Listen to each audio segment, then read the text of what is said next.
चैतन्य मनोभीष्टं स्थापितं जन भूतले स्वयं रूप पदामयं गुरातिस्वरन्ति वन्देऽहं श्रीगुरु श्रीयुतपदकमलं श्रीगुरुन् वैष्णव शासन श्रीरूपं शक्रजातं शगणरघुनाथं तं सदिवं सादयितं शबदूतं परिजनसहितं कृष्ण चैतन्यदेवं श्री राधा कृष्ण पादं सहगण ललिता श्री विशाखानितं सच नमयं विष्णुपदय कृष्णप्रेष्ठाय भूतले श्रीमते भक्तिवेदांत स्वामिनिति नामिने नमस्ते सरस्वती देवे गौरवाणी प्रचारिणे निर्विशेष शून्यवादी पाश्चात्यदेशकारिणे वंशाकल्पतरुभ्यश्च कृपा सिन्धुभ्य च पतितानं पावनेभ्यो वैष्णवेभ्यो नमो नमः जय श्री कृष्ण चैतन्य प्रभु नित्यानंद श्री अद्वैत गदाधर शिवासादि श्री गौर भक्तवृंद हरे कृष्णा कृष्णा कृष्णा हरे हरे हरे राम राम राम हरे हरे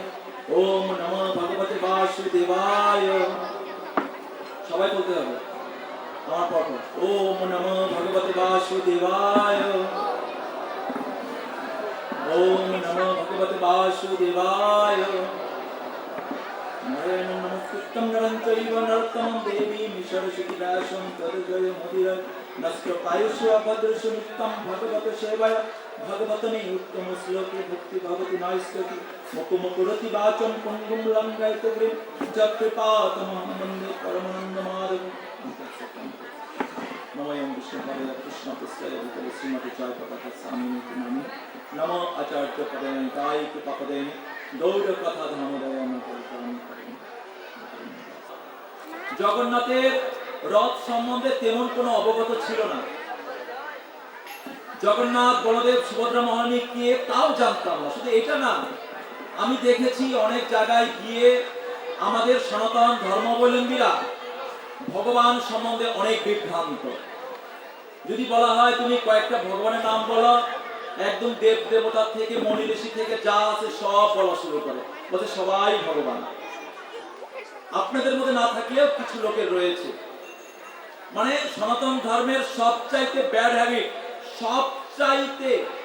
সবচাইতে যেটা মস্ত বড় ভুল সেটা হচ্ছে যে এরা সবাইকে ভগবান হিসেবে গ্রহণ করে কিন্তু সনাতন ধর্ম এরা বহু ঈশ্বরবাদে বিশ্বাসী না সনাতন ধর্ম এক ঈশ্বরবাদে বিশ্বাসী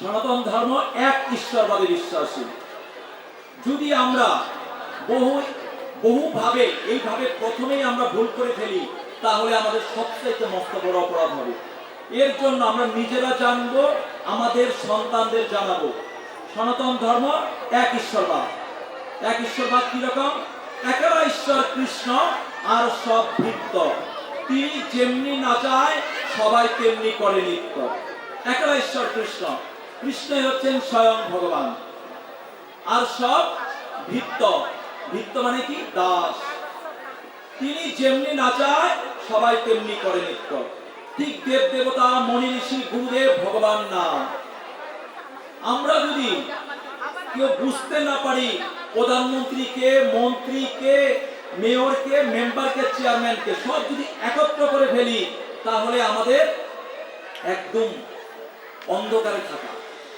এর জন্য আমি অনুরোধ করব আমাদের সবার আগে জানা উচিত যে ভগবান কে তিনি হচ্ছেন পরমেশ্বর ভগবান শ্রীকৃষ্ণ আর জগন্নাথ হচ্ছেন বলছে যেই গৌর সেই কৃষ্ণ সেই জগন্নাথ কি বলছে সকলে যেই গৌর সেই কৃষ্ণ সেই জগন্নাথ জয় জগন্নাথ বলদেব সুভদ্রা মহারানী কে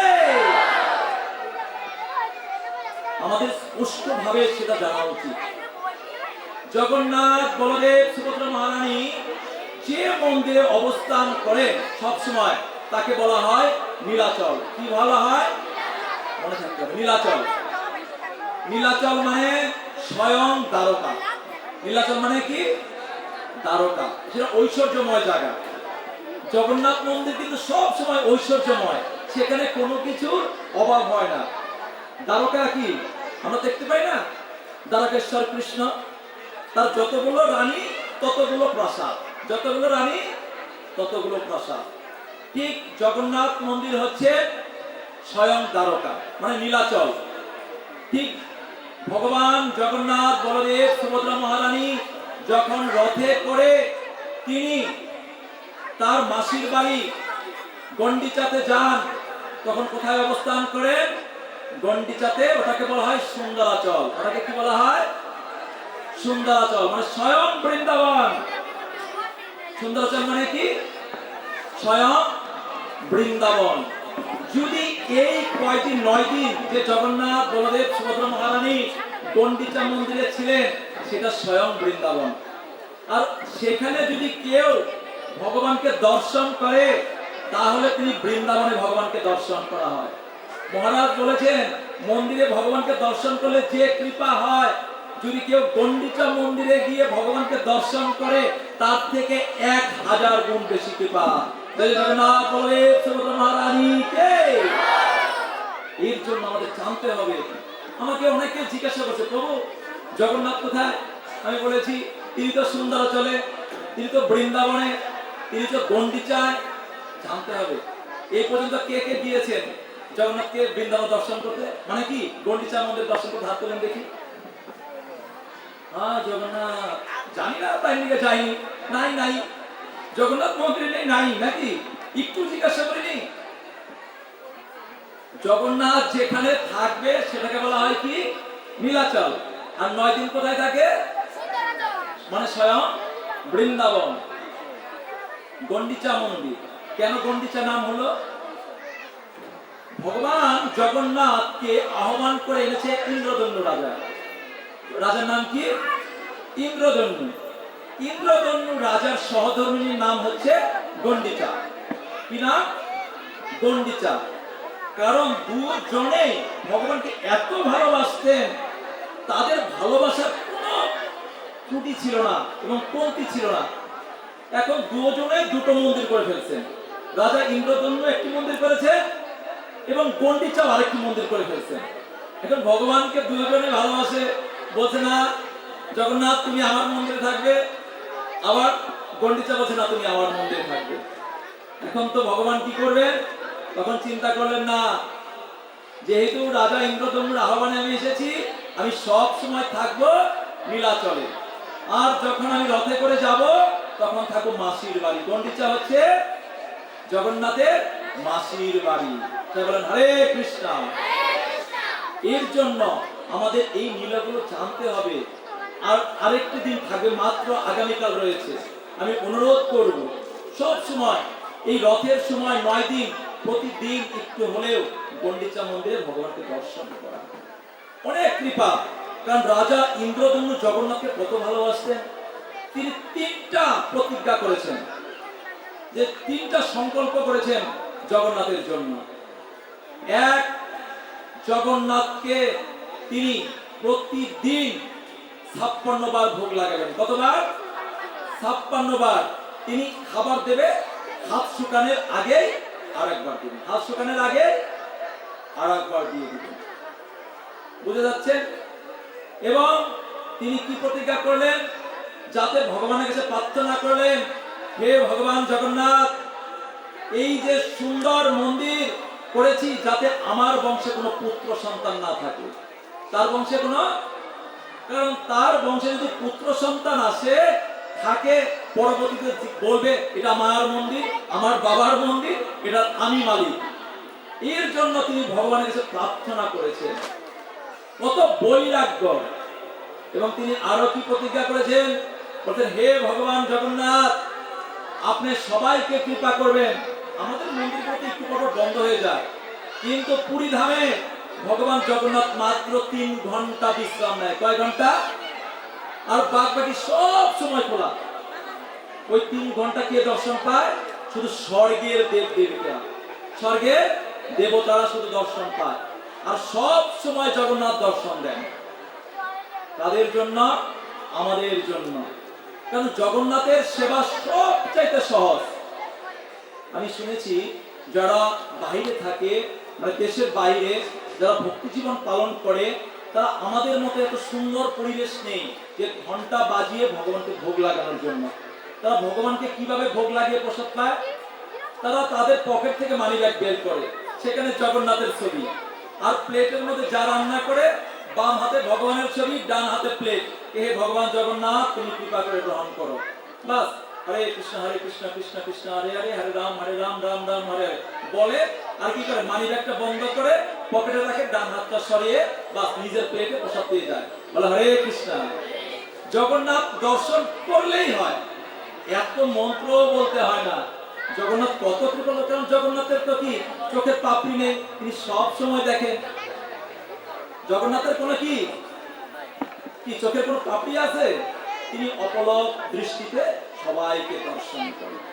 এর জন্য কলিযুগের মানুষ তাই চায় যে ঝটপট, সব কি চায়? ঝটপট। আর জগন্নাথ এর জন্য খুব ঝটপট। ভগবানকে খালি বলে, হ্যাঁ হে ভগবান জগন্নাথ আপনি কৃপা করে গ্রহণ করেন, বাস ওকে। এর জন্য আমাদের সবার উচিত যাতে করে প্রত্যেক গৃহে জগন্নাথ বলদেব সুভদ্রা মহারানীর চিত্রপট থাকে।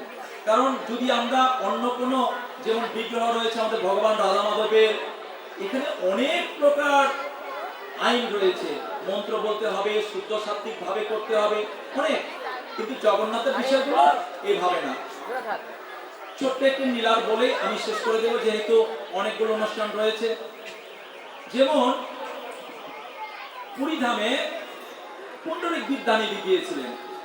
পুণ্ডরিক বিদ্যানিধি হচ্ছেন এই কলিযুগে, দাপর যুগে তিনি ছিলেন রাধারানীর বাবা বিশ্বভানু রাজা। তিনি যখন এই কলিযুগে পুণ্ডরিক বিদ্যানিধি হিসাবে ছিলেন, তখন তিনি পুরী ধামে গিয়েছিলেন। আর গিয়ে দেখলেন জগন্নাথকে পান্ডারা মারওয়ালা কাপড় পরাচ্ছেন, মার দেওয়া কাপড়, কিন্তু ভগবানকে কখনো মারওয়ালা কাপড় পরাতে হয় না। তিনি বলছেন, এই তোমরা কি ভগবানের সেবা শিখেছ? তোমরা কেন মারওয়ালা কাপড় পরাচ্ছ জগন্নাথকে? তোমরা কিচ্ছু জানো না। খুব বকাবকি করেছে, আর পান্ডারা তাকে খুব সম্মান করেছে, কিচ্ছু বলেনি। রাত্রে যখন ঘুমিয়েছে, কি ভগবান জগন্নাথ পুণ্ডরিক বিদ্যানিধিকে এমন এক জোরে থাপ্পড় দিছে, একদম গাল টসটসা হয়ে গেছে। আর ঘুম থেকে উঠে মহাপ্রভুর কাছে গিয়েছেন।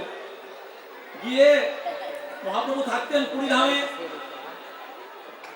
মানে একদম ভগবানের যে মন্দির তার থেকে একদম পাশে, সেখানে তিনি অবস্থান করতেন। আর মহাপ্রভুর জগন্নাথ তো একই। আর গিয়ে বলছে যে, হে মহাপ্রভু তুমি জানো আমার কি হয়েছে? মহাপ্রভু মুছে মুছে করে হাসে আর বলছে, কি হয়েছে পুণ্ডরিক বিদ্যানিধি? মানে তাকে সম্পর্কে বাবা বাবা করে ডাকতেন। তখন বলছে, আমি গতকাল বলেছিলাম পান্ডাদের যে তোমরা তো জগন্নাথের সেবাই জানো না, তোমরা বিধি বিধি কিচ্ছু জানো না, তোমরা মারওয়ালা কাপড় ভগবানকে পরাচ্ছ। আর জগন্নাথ আমাকে বলে, এই আমার ভক্তরা যেভাবে আমাকে সেবা দেয় সেটাই আমি গ্রহণ করি, তুমি বলো আর কি? হ্যাঁ, আর এবার তো তোমাকে একটা থাপ্পড় মেরেছি, যদি আর একবার শাসন করো তাহলে তোমাকে দু গালে দুটো মারবো, এই কথা বলেছে।